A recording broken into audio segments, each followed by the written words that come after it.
Përshëndetje të dashur miq, dhe mirë se vini në episodin e radhës të emisionit Zona Tech, hapësira ku mund të flasim për zhvillimet më të fundit të botës së teknologjisë. Jemi sërish së bashku për të vazhduar në udhëtimin tonë të teknologjisë. Do të flasim për lajmet e javës, personazhe të njohur, histori që kanë bërë ndryshim në botën e teknologjisë, do të kemi një të ftuar shumë special, gjithashtu dhe disa kuriozitete teknologjike. Pa humbur kohë, le të fillojmë me lajmet e javës. Çfarë ka ndodhur këtë javë në botën e teknologjisë? Rritja e aksioneve të çipave pas rezultateve të TSMC. Kompania Taiwan Semiconductor raportoi rezultate shumë të mira tremujore me rritje të konsiderueshme të ardhurave për shkak të kërkesës së lartë për çipe AI. Kjo ka ngritur edhe çmimet e aksioneve në sektorin e semikonduktorëve dhe ka rritur kompanitë si AMD, Broadcom dhe Qualcomm. Google ka tejkaluar Apple si kompania e dytë më e vlefshme në botë pas rritjes së saj duke integruar teknologji AI përfshirë Gemini AI në produkte si Siri. Kjo nënvizon betejën e vazhdueshme mes gjigantëve të teknologjisë mbi AI. Një nga modelet e inteligjencës artificiale të kompanive të mëdha, i quajtur Grok, ka qenë në qendër të polemikave, ndërsa një aplikacion kinez mori vëmendje për një funksion që pretendon të kontrollojë nëse një person është i gjallë apo i vdekur, duke përdorur teknologji digjitale dhe duke ngritur kështu shqetësime për privatësinë dhe etikën. Kreu i aviacionit civil në Athinë dha dorëheqjen pasi u zbulua se aeroporti përdor teknologji shumë të vjetër për operacionet e tij. Një lajm jo vetëm interesant, por edhe një paralajmërim për risket kur infrastruktura teknologjike nuk përditësohen. Sipas njoftimeve të fundit, OpenAI do të prezantojë pajisjen e saj të parë fizike këtë vit, e projektuar të jetë e thjeshtë për përdorim. Një hap i ri drejt integrimit të inteligjencës artificiale në pajisje të përditshme. Detajet mbeten ende të kufizuara, por kjo tregon se OpenAI po shkon përtej software-it deri në hardware. Është momenti që të shkëputemi për një hapësirë të vogël publicitare dhe do të rikthehemi në studio me një të ftuar shumë special. Na ndiqni. Shpeshherë kemi folur për trajnimet e shumta që Korça Innovation Hub ofron për të gjithë të rinjtë e qytetit tonë. Një prej këtyre trajnimeve ka qenë ai i marketingu digjital, për të cilin për të na folur më tepër dhe për të na treguar eksperiencën e tij, kemi të ftuar në studio Ankel Jakupin. Përshëndetje Ankel, faleminderit që e pranuat ftesën. Përshëndetje. Çfarë të shtyu drejt fushës së marketingut dhe pse vendose të ndikësh trajnimin në Korça Innovation Hub? Atëherë, marketingu është një element tepër i rëndësishëm për reklamimin dhe shitjen e produkteve online. Biznesi ynë operonte vetëm fizikisht dhe pas një bisede me babain, vendosëm që të krijonim një faqe online ku të reklamonim produktet tona. Pra siç ti e përmende, ju dhe familja juaj keni një biznes, të cilin po zgjidhni që ta tregtoni edhe online. Po nuk ishte aq e lehtë sa dukej sepse vura re që kisha mangësi të tepërta rreth kësaj fushë dhe zgjodha që të ndiqja kursin e Korça Innovation Hub për të përmirësuar këtë aftësi. Çfarë ke mësuar më shumë gjatë këtij trajnimi? Shiko, gjatë këtij trajnimi kam mësuar të përdor Canva në mënyrë profesionale, krijimin, menaxhimin dhe mirëmbajtjen e një websajti, SEO-n e këtij websajti, menaxhimin dhe sigurimin e rrjeteve sociale, Google Adsin, Meta Adsin dhe e fundit, por jo më pak e rëndësishme, janë Fiverr dhe Upwork, dy platforma që të ofrojnë mundësi online për të fituar para. Cila ka qenë platforma më e vështirë për ta mësuar? Shiko, platforma më e vështirë për ta mësuar është krijimi i një websajti, por nëse e praktikon her pas here, lehtësohet. Lehtësohet, gjithmonë do ta arish me punë. Unë kam edhe një pyetje tjetër, sepse përmende pak Upwork-un. Çfarë bën Upwork-u, sepse unë e di që është një platformë që hyn dhe mund të kërkosh punë online, po si ndikon kjo në biznesin tuaj familjar për ta reklamuar atje? Shiko, në biznesin tim familjar kjo nuk ndikon, por aty mund të shfrytëzosh aftësitë e marra në ky kurs për të menaxhuar faqen e dikujt tjetër, për shembull. Po. Aty paguhet shërbimi, jo produkt. Si ka ndikuar trajnimi i marketingut digjital në mënyrën se si ti e sheh botën digjitale? Atëherë, bota digjitale është shumë e madhe, po ashtu dhe mundësitë që kjo botë ofron. Pas përfundimit të këtij kursi, aftësitë e mia u përmirësuan dhe e kam më të lehtë që të shfrytëzoj këto mundësi. Po. Ti menaxhon faqen e biznesit familjar. Çfarë të ka mësuar ky praktikim në njohurit në jetën reale? Atëherë, kur kam hapur faqen, krijova 3 profile, një në TikTok, në Instagram dhe në Facebook. Por faqja e Instagramit, ajo që kishte më shumë angazhim, u bllokua nga ngarkesa e tepër sepse nuk e kisha siguruar në mënyrën e duhur.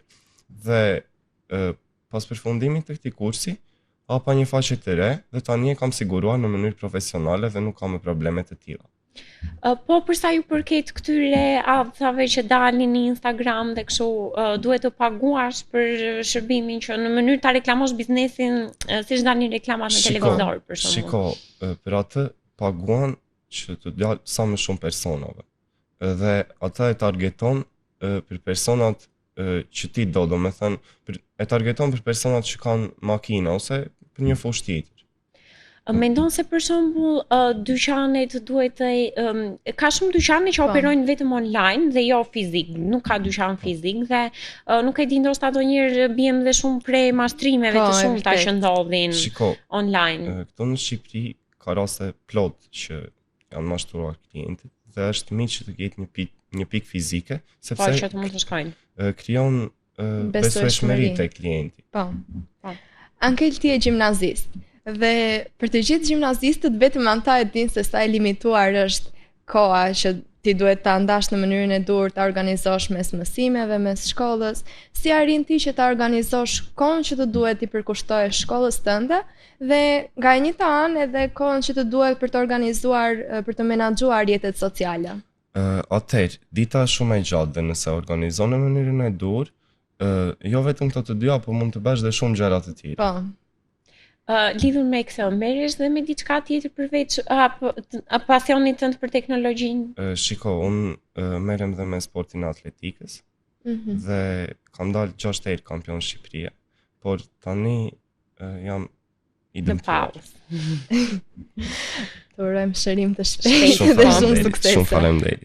Cilat janë disa nga mjetet ose aplikacionet që përdoren më shumë për të krijuar përmbajtje vizuale dhe sa e rëndësishme është estetika për ty, se ka dhe shumë njerëz që shpesh thjesht anashkalojnë estetikën. Shiko, estetika jo vetëm në marketing, po kudo është e rëndësishme, jo vetëm për mua, por edhe për klientin, sepse duke bërë një video estetikisht mirë, dhe klientin e tërheq, sa më shumë audiencë, aq më shumë shitje. E rëndësishme është ta kap syrin që në fillim, që pastaj të vazhdosh. 2 aplikacionet që unë përdor për editimin e videove, për t'i bërë sa më mirë estetikisht, janë Canva Pro dhe CapCut. Po. Mund të na thuash diçka më shumë për këto aplikacione? Tani më shumë. Mënyra si përdoren ose çfarë kanë kaq të veçantë që mund ta bëjnë më të mirë? Template dhe efekte të ndryshme. Do me thënë, mund t'i bësh video si të duash ti. Mjafton të kesh kreativitet. Si vepron ti kur e sheh se një strategji që po përdor ose një lloj postimi nuk po e arrin audiencën e duhur? Shiko, jo gjithmonë arrin pritshmëritë, por duhet të mësosh nga gabimet dhe t'i përmirësosh në videot e tjera. Lidhur me këtë, të bëj një pyetje që është ndoshta pak sa kështu klishe, po keni bler ndonjëherë viewers për të rritur faqen e Instagramit në mënyrë që të rritet edhe biznesi? Asnjëherë, sepse viewersat janë fake, janë indianë dhe nuk tyhen në punë. Po. Më mirë ta shikon 100 veta dhe të bler një sesa 10.000 veta dhe mos bler asnjë. Po, shumë e vërtetë. Në cilat rrjete sociale je munduar që ta reklamosh biznesin? Në të gjithë. Cila ka qenë më e suksesshme? Atëherë, më e suksesshme ka qenë faqja që më mbyll, ajo Instagramit, e cila arriti 5500 followers. Besoj se po mundohesh që ta rikuperosh atë faqe. Kam hapur një faqe të re, por nuk ka atë angazhim, por avash do ngrihet. Do ta arri gjithmonë. Përveç rrjeteve sociale, a ke një uritë të mësosh për fusha të tjera për të teknologjisë, diçka që të shtyn më shumë se sa rrjetet sociale? Njohurit për teknologjinë janë të pafundme. Dhe gjithmonë dita ditës po avancojnë akoma. Dhe unë kam pak njohuri, por do doja që të dija akoma më shumë. Po. Botën digjitale karakterizon ndryshimi i shpejt. Si mundohesh ti që ti ndjekësh trendet e reja që të mos mbetesh pas? Shiko, gjatë kësaj për sa i përket kësaj fushë, nuk ka shumë trende në rrjete sociale dhe unë mundohem t'i krijoj vetë trendet që të ecë përpara. Kjo është shumë e rëndësishme sepse gjithmonë origjinaliteti të çon më lart. Dhe jo kopimi. Po. Duke parë që jeni në gjimnaz, si e sheh rrugën tënde profesionale pas 2 ose 3 vitesh? Domethënë, cila shkolla do doje të ndiqe diçka që kishte lidhje me teknologjinë apo me biznesin, se duke qenë se ke dhe biznes. Shiko, unë do ndjek shkollën e lartë në Tiranë për inxhinieri hidroteknike dhe mendoj të fokusohem në 3 fusha. E para është shkolla, e dyta sporti dhe e treta është zgjerimi i biznesit me një linjë me produkte të një firme serioze në treg. Po. Si do ta shpjegoje vlerën e marketingut digital tek një person që nuk beson në botën online, që i qëndron strikt tradicionales? Po. Shiko, unë nuk jam një profesionist rreth kësaj fushë, unë thjesht menaxhoj një faqe dhe do i sugjeroja të ndiqnin trajnime. Po, do t'i sugjeroje që të merreshin dhe me pjesën online. Shiko, do i sugjeroja sepse është një profesion shumë i mirë, por nuk është i lehtë. Duket i lehtë, por nuk është i lehtë, se të gjithë thonë online është i lehtë, duket jo bën një video, postojnë. Është shumë e vështirë që të arrish pritshmëritë. Është shumë e vështirë të arrish pritshmëritë, duhet të dish editim, duhet të dish ti menaxhosh faqet në mënyrën e dur, koha kur poston, hashtaget që përdor, adsat, shumë. Duhet të jesh i gjithanshëm në fushën e teknologjisë që të arrish. Sa më shumë të dish, aq më mirë është. Megjithëse unë nuk e kuptoj pse shumica e njerëzve zgjedhin më shumë të kenë një biznes online dhe ta reklamojnë ata online pa pasur një dyqan fizik, domethënë sepse po ta mendosh dhe digital marketing ka shumë anë të tjera që një person që nuk është i informuar nuk i di dhe thjesht mund të postoj diçka. Atëherë, ka dhe faqe që operojnë online dhe kanë krijuar besueshmëritë e klientit sepse kanë vite që operojnë. Dhe nuk është ndonjë problem. Dhe pa pikë fizike, por është besueshmëria më shumë mendoj unë, po. Të kesh një pikë fizike dukesh dhe më serioz. Po. A mendon se inteligjenca artificiale ndihmon në marketingun digital dhe a e zhduk ajo origjinalitetin njerëzor? Shiko, inteligjenca artificiale po përmirësohet dita ditës. Deri tani nuk e ka zhdukur origjinalitetin njerëzor, por besoj që në të ardhmen do arri në një perfeksion. Dhe për sa i përket marketingut digital, inteligjenca artificiale ka ndikuar shumë për mirë sepse t'jep ide inovative. Po. Përveç marketingut, cilat aftësi të tjera si për shembull komunikimi, dizajni apo shitjet mendon se mund të ndihmojnë më shumë në këtë punë? Atëherë, unë do veçoj 3 pika të tjera përveç marketingut, që janë cilësia e produktit, komunikimi dhe transparenca me klientin. Po. Duke i ndërthurur këto me njëra tjetrën, arrin të dalë produkti final. Konkretisht, a ke në mendje ndonjë ide tjetër për ndonjë trajnim tjetër që do që të marrësh pjesë? Shiko, unë kam menduar që të ndjek dhe trajnimi me të avancuara për sa i përket kësaj fushë, që të marrë më shumë njohuri. Sa më shumë aq më mirë. Po, sepse këto njohuri pastaj mund të duhen për gjëra më shumë se biznesi. Po, tham dhe pak më parë sa më shumë të dish aq më mirë. Aq më mirë është.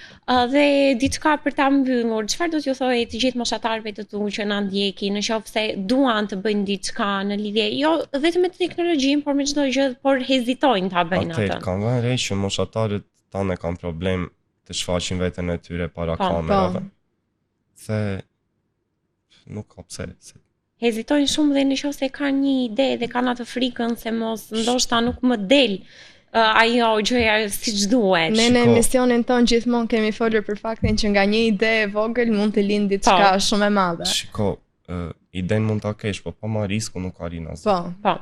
Kryesorja është ta marrësh riskun për atë ide që ke. Ankel, shumë faleminderit që ishe sot me ne. Ju falenderoj juve për ftesën. Ishim në studio me Ankel Jakupin për të cilin folëm në lidhje me marketingun digital. Qëndroni me ne sepse pas pak vjen një rubrikë tepër interesante. Shkëputemi për një hapësirë të vogël publicitare. Pasi kemi hedhur sy për të tashmen, është momenti të rikthehemi pak në të shkuarën. Dhe sot pikërisht do të flasim për historinë e kriptomonedhave. Kriptomonedhat janë një fenomen relativisht i ri, por rënjët e tyre lidhen me zhvillimin e kriptografisë dhe dëshirën për sisteme financiare më të pavarura. Ideja e paras digjitale u shfaq që në vitet 80 dhe 90, me projekte teorike si eCash, por mungesa e teknologjisë së duhur i pengoi këto iniciativa të kishin sukses praktik. Një pikë kthese erdhi në vitin 2008, ku një person ose grup me pseudonim Satoshi Nakamoto publikoi dokumentin e famshëm për Bitcoin, duke propozuar një sistem pagese elektronik pa nevojën e ndërmjetësve si bankat. Dhe ky sistem pagese elektronike ka ndryshuar mënyrën se si funksionon tregtia në botën e sotme. Ne shikojmë shumë që po flitet shumë për Bitcoin, sidomos kohëve të fundit dhe për vlerën e saj, dhe ka shumë njerëz që kanë investuar mbi miliarda lekë për të pasur një Bitcoin, në mënyrë sepse ajo do ketë vlerë shumë më të madhe në të ardhmen. Dhe janë gjithmonë në ruajtje të vlerës në momentet kur ulet, kur rritet vlera e Bitcoinit. Në vitin 2009, Bitcoin filloi që të merrej dhe të funksionojë realisht dhe u bë kriptomoneda e parë e decentralizuar. Ajo bazohej në teknologjinë blockchain, ku një libër digjital publik, ku çdo transakcion regjistrohej në mënyrë transparente dhe të pandryshueshme. Fillimisht Bitcoin kishte një vlerë shumë të ulët dhe përdorej kryesisht nga entuziastët e teknologjisë, por me kalimin e viteve fitoi vëmendje globale si një alternativë ndaj paras tradicionale. Pra, me rritjen e përdoruesve të saj edhe vlera e saj u rrit më tepër sepse kishte më shumë persona që kërkonin që ta blinin atë, të kishin Bitcoinet e tyre. Po, dhe akoma dhe sot edhe më shumë, unë mendoj se po i rritet më shumë vlera, sepse shumë njerëz kërkojnë të investojnë në Bitcoin. Po, ndoshta dhe pa e ditur, domethënë, funksionin tamam të Bitcoin dhe të kriptomonedave. Ka shumë moneda të ndryshme që janë në fakt në qarkullim, po ajo më e përdorura, më e blera është në fakt vërtet Bitcoin-i. Po, dhe ka dhe shumë njerëz të cilat merren me kriptomoneda dhe shikojnë grafikët kur ulet, kur ngrihet vlera e tyre në mënyrë që edhe në disa vende është dhe jashtëligjshme që të merresh me parjen, domethënë, të këtyre grafikëve. Këtë nuk e kisha dëgjuar. Po, është konsiderohet e jashtëligjshme, nuk e di arsye, ndoshta nga që marrin lek për të bler një Bitcoin, po nuk e blejnë, nuk e di çfarë ndodh, po e kam të dëgjuar që në disa vende është e jashtëligjshme. Pas Bitcoinit u shfaqën qindra e më pas mira kriptomoneda të tjera si Ethereum, Litecoin, Ripple dhe shumë të tjera. Sidomos Ethereum solli gjithësi të rëndësishme duke prezantuar smart contracts, pra ato kontratat inteligjente. Po. Të cilat lejojnë krijimin e aplikacioneve të decentralizuara. Kjo zgjidhoi përdorimin e kriptomonedave prej pajisjeve duke i kthyer ato në një bazë për shërbime financiare, lojra, art digjital edhe më shumë. Ne kemi vënë shumë shpesh që si paraja, sepse dhe kriptomonedat janë një lloj paraje, por që operojnë vetëm online, përdoren dhe për blerje të ndryshme nga persona të cilat i zotrojnë. Po, e vërtet. Megjithëse shumica thjesht i mbajnë pa prek. Po presin të investojnë që të rritet vlera. Tregtia digjitale në fakt ka ekzistuar edhe para kriptomonedave, përmes kartave bankare, platformave online dhe shërbimeve të pagesave elektronike. Megjithatë, kriptomonedat sollën një ndryshim thelbësor, duke mundësuar kështu transakcione globale pa kufi, pa banka dhe shpesh me kosto më të ulët. Kjo i dha tregtisë digjitale një dimension të ri, sidomos për bizneset dhe individët që veprojnë ndërkombëtarisht, që kërkojnë të veprojnë me shtetet e tjera. Tregtia online, pra me karta. Sepse nëse e bëjnë në mënyrën e bankave, sepse tani dhe bankat kanë filluar që kanë nxjerr këto wallet, aplikacione që mund ta përdorësh kartën pa e patur fizikisht, por është shumë më e thjeshtë që të operosh online dhe pa ndërhyrjen e bankave.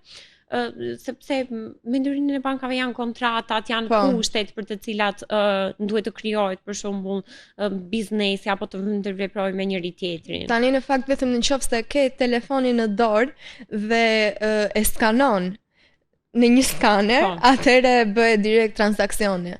Edhe është shumë më e thjeshtë, po donjërisht edhe shumë njerëz kanë edhe atë pasigurinë që sepse bota online ka dhe anën e saj negative. Që thua vërtet po e bëj këtë transaksionin, po do shkoj atje ku duhet. Ndonjëherë diçka që ndodh me njerëzit është në momentin që nuk i japin parat në dorë dhe nuk e ndjejnë se sa kanë harxuar vërtet, se sa kanë shpenzuar, vetëm kur shohin më pas numrin dhe llogarinë e tyre, atë krijohet problemi i vërtet. Më beso shumë e frikshme. Sepse, para janë në dorë, do me thonë, ti e shikon sa lekë të janë kanë passion, janë ndjen passion, kurse kur e ke online dhe paguan për shembull me karta ose me telefon, vetëm me një klik thua, me atë idenë, s'te kam lekë në llogari, kam. Prandaj dhe blerjet online bëhen aq fiksuese, sepse ti ke një faqe në internet, vazhdon bën scroll gjatë gjithë faqes, shikon sa më shumë produkte, të bindet të mbushet mendja për të gjitha dhe në fund kur shikon llogarinë. Po sepse nga që sikur nuk I nxirr nga xhepi. Po. Prandaj çfarë të bëjmë tani, teknologjia kjo është fillon dhe avancon, por janë shumë lehtësim, padyshim. Me zhvillimin e bursave të kriptomonedhave, tregtia u bë më e strukturuar dhe më e aksesueshme për publikun e gjerë. Njerëzit filluan të blejnë, të shesin, të investojnë në kriptomonedha, jo vetëm si një mjet pagese, por dhe si aset financiar, pra jo që thamë që disa njerëz thjesht I blejnë që ta investojnë dhe ta kenë atje të paprekur. Kjo solli rritje të madhe në interesimin spekulativ, por edhe luhatje të forta të çmimeve, duke bërë tregun shumë dinamik dhe njëkohësisht edhe të rrezikshëm. Por paralelisht koncepti I financave të decentralizuara ose siç quhet ndryshe DeFi, ndryshoi mënyrën se si njerëzit mendojnë për huadhënien, kursimin dhe investimin. Përmes platformave DeFi, përdoruesit mund të kryejnë operacione financiare direkt nga kuletat e tyre digjitale, pa ndërmjetës tradicional. Kjo ka ndikuar drejt për drejt në evolucionin e tregtisë digjitale dhe ka hapur rrugë edhe për modele të reja biznesi, pra për bizneset online, modele të reja të tyre, siç ne kemi folur. Po, është ajo që përmendëm dhe pak më lart që e ka thjeshtësuar jetën. Por ngelet për të parë si do të zhvillohen akoma dhe më shumë. Sepse disa njerëz kriptomonedhat I mbajnë si dikush që ka pronë një shtëpi dhe ka pronë të paluajtshme, ashtu I përdorin dhe kriptomonedhën. Por është shumë rrezik I madh sepse siç mund të rritet vlera e tyre, ashtu dhe mund të ulet. Por çfarë do sjellë ardhmja e kriptomonedhave? E ardhmja e kriptomonedhave dhe për tregtisë digjitale në përgjithësi pritet të jetë komplekse por premtuese. Nga njëra anë, shumë shtete po punojnë për rregullimin ligjor të kriptomonedhave, gjë që mund të sjellë më shumë stabilitet dhe besim në treg, dhe nga ana tjetër, bankat qendrore po eksplorojnë krijimin e monedhave zyrtare digjitale, të cilat mund të bashkëjetojnë ose të konkurrojnë me kriptomonedhat ekzistuese. E shikon Elena që ka qenë palishme monedha. Gjithashtu, teknologjia blockchain përdoret gjithnjë më shumë edhe jashtë fushës financiare, si në logjistik, shëndetësi, administratë publike, si dhe identitet digital. Kjo tregon se kriptomonedhat nuk janë thjesht një trend kalimtar, por pjesë e një transformimi më të gjerë digital. Megjithatë, sfida të ndryshme si siguria, ndikimi mjedisor dhe edukimi I përdoruesve mbeten çështje për t'u adresuar në të ardhmen. Dhe si përfundim, kriptomonedha dhe tregtia digjitale po ndryshojnë mënyrën se si njerëzit e kuptojnë paran, vlerën dhe shkëmbimin ekonomik. Ndërsa e ardhmja nuk është plotësisht e parashikueshme, është e qartë se këto teknologji do të vazhdojnë të luajnë një rol të rëndësishëm në ekonominë globale dhe në jetën e shoqërisë moderne. Domethënë do bëhemi, shpresojmë të arrim ditën se të blejmë të gjithë kriptomonedha, ndërsa vlera e tyre do të ulet në fakt nëse e blejmë të gjithë. Po, nëse e blejmë të gjithë do të ulet dhe nuk do ketë vlerën që ka dhe do jetë diçka si paraja, siç është bërë. Por paraja online në fakt është vërtet diçka shumë pozitive, në qoftë se merresh me banka të sigurta, në qoftë se ke resurse të sigurta ku ti mund t'i mbash parat e tua, sepse në të vërtet në qoftë se e ke sigurin nga banka jote, është më e sigurt se sa të kesh parat në xhep. Po. Është shumë më e vështirë që ti humbësh ato dhe për gjithë transaksionet që do bësh ti do duhet që të futesh një kod. Atje të sigurohesh mirë për atë se çfarë po bën dhe ti jesh I qartë me diçka e mirë që ka kjo që sapo përmende është që për shembull dhe banka ti nxjerr çdo transaksion ku e ke kryer dhe blerjen e gjithçka. Po, ta dërgon me njoftim. Dhe nëse ke ndonjë problem që nuk e di, ndoshta nuk ke bërë ndonjë blerje ti si person, por janë akëruar dhe kështu ke kujt I kërkon llogarin. Po. Por nëse I ke para në xhep dhe të humbin I ikën, nuk I gjen më. Është momenti të shkëputemi për një hapësirë të vogël publicitare dhe rikthehemi me rubrikën e radhës. Pasi kemi folur për historinë e kriptomonedhave, kthehemi pas dhe flasim pak për ata që fshihen bas shpikjeve të mëdha teknologjike. Kalojmë tek njerëzit që i kanë formësuar këtë histori. Sot do të flasim për një nga figurat më me ndikim në botën e teknologjisë, Sam Altman. Një emër që sot lidhet drejt për drejt me inteligjencën artificiale dhe OpenAI, dhe mënyrën gjithashtu se si po ndryshon e ardhmja e njerëzimit. Sam Altman nuk është thjesht një CEO i teknologjisë. Ai është një vizionar që beson se AI mund të jetë mjeti më i fuqishëm që njerëzimi ka krijuar ndonjëherë, por edhe një nga më të rrezikshmit nëse nuk menaxhohet siç duhet. Në fakt, flasim pak tani për jetën e hershme dhe arsimin e Sam Altman që e ka çuar atë deri në këtë pikë që Është edhe sot. Është edhe sot për të arritur deri këtu. Sam Altman ka lindur në 1985 në Chicago të SBA-s dhe është rritur në St. Louis në Missouri. Që në moshë shumë të re, ai tregoi interes të jashtëzakonshëm për teknologjinë dhe kompjuterët.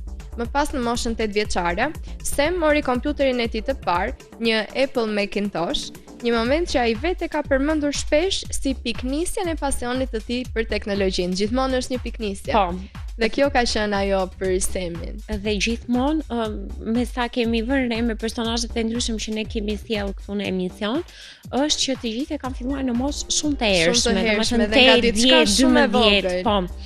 Më vonë ai studioi në Universitetin e Stanford në drejtimin në shkenca kompjuterike, por ashtu si shumë figura të mëdha të Silicon Valley, ai nuk e përfundoi universitetin.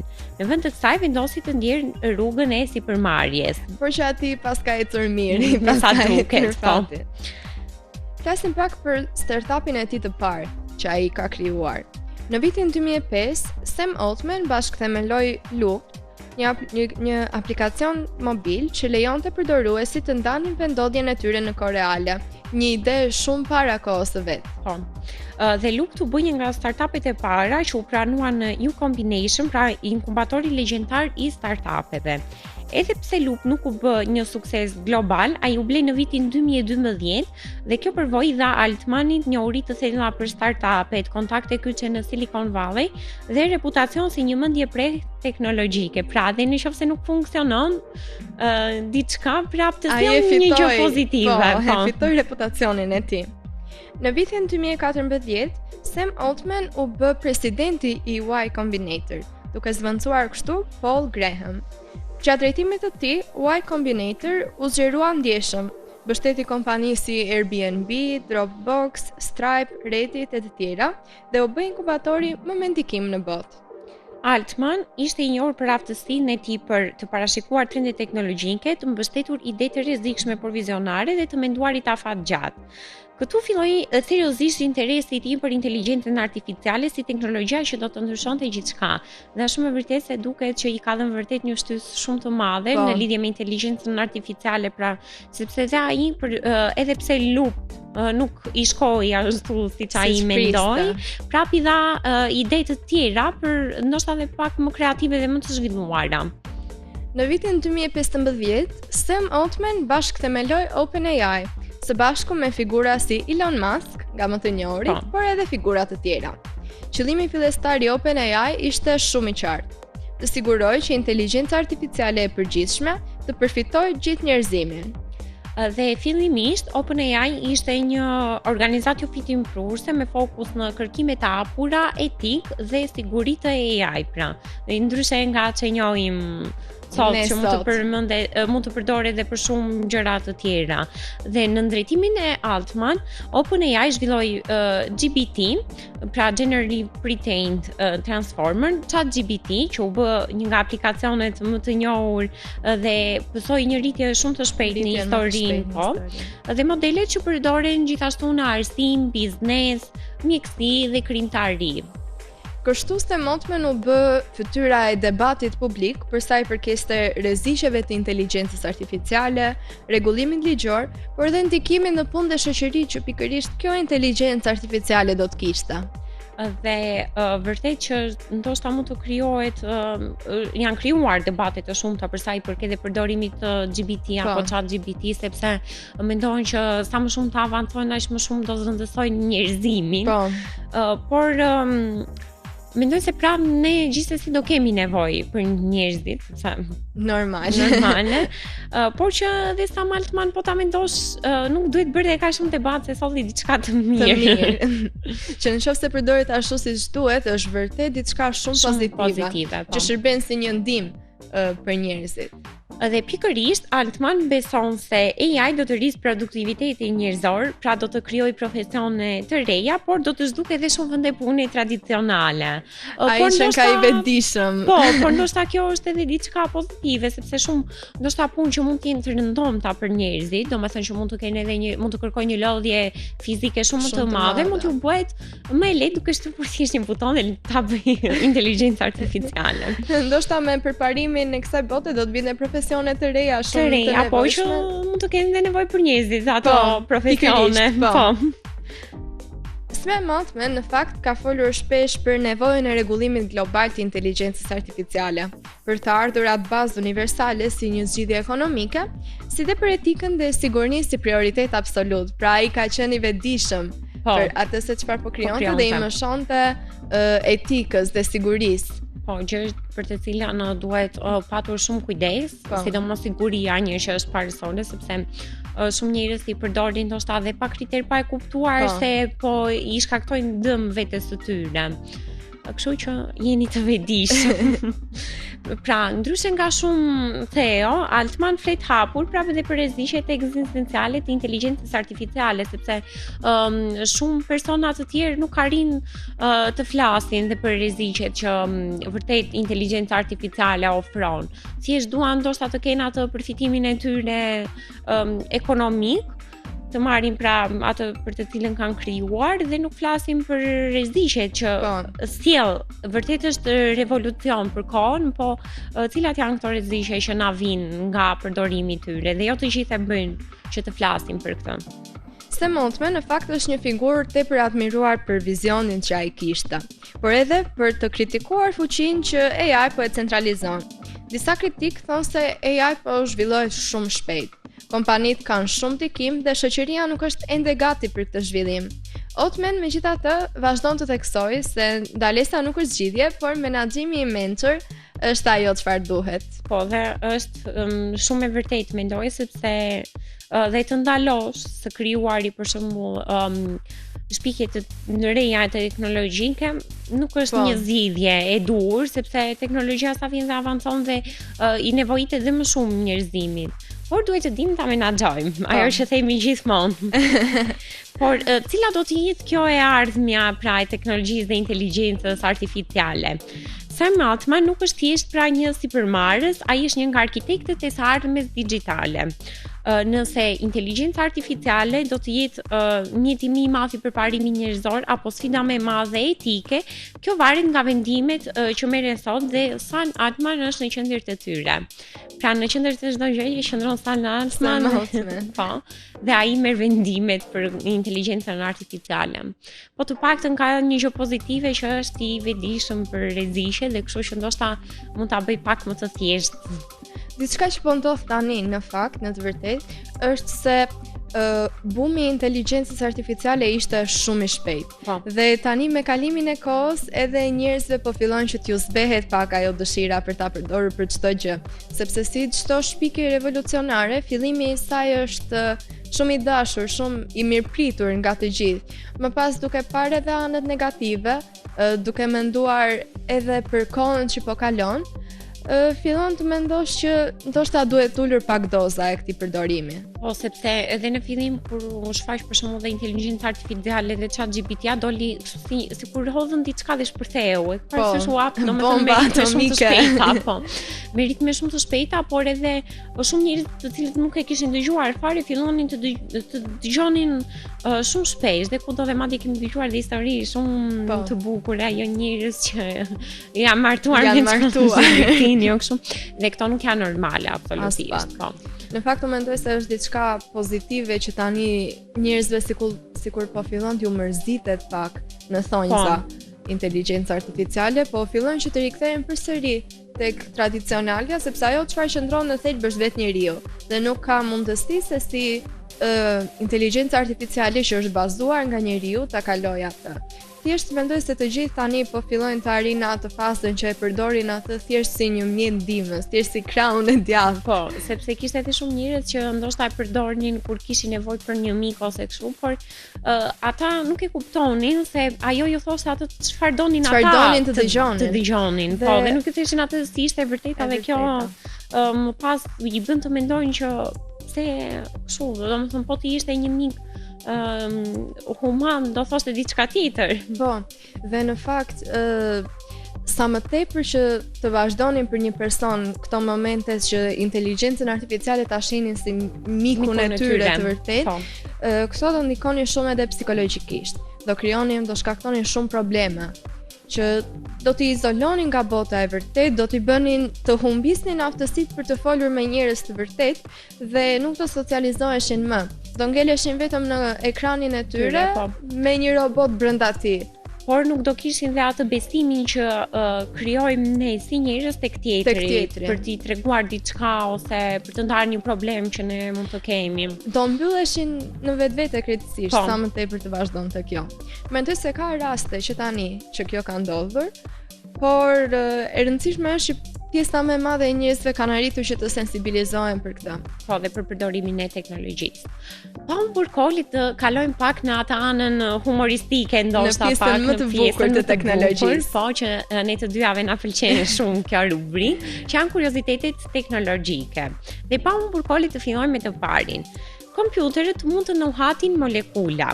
Ekzistojnë kompjuter kimik dhe bisensor që identifikojnë sëmundje duke nuhatur molekula specifike në ajër ose në gjak. A e dinit se ka malware që jetojnë vetëm në RAM, pra në random access memory, në memorien e kompjuterit. Disa viruse ekzistojnë vetëm në memorien RAM dhe zhduken sa po fiket kompjuteri, duke bërë shumë të vështirë zbulimin e tyre. Sepse memoria RAM, pra për të gjithë ata që nuk e dinë, është ajo memorie që të mundëson ty punën në kompjuter dhe në momentin që ti e ke fikur kompjuterin, ajo nuk është më e disponueshme, nuk është më në funksion.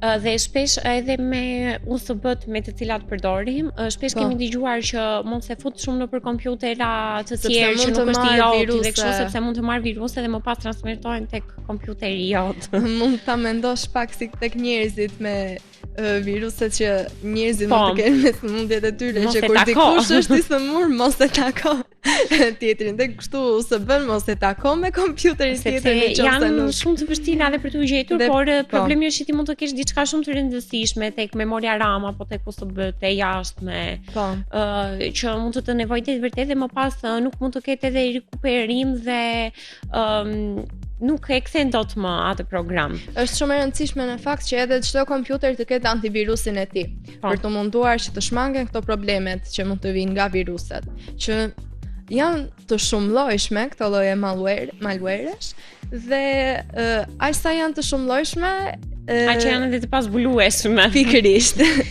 Ne kemi folur shumë për inteligjencën artificiale, por a e dini se inteligjenca artificiale ka një gjuhë sekrete? Në eksperimente modele AI kanë zhvilluar forma komunikimi që njerëzit nuk i kuptonin, pra pa u programuar, më falni për këtë. Dhe kjo është tepër e frikshme.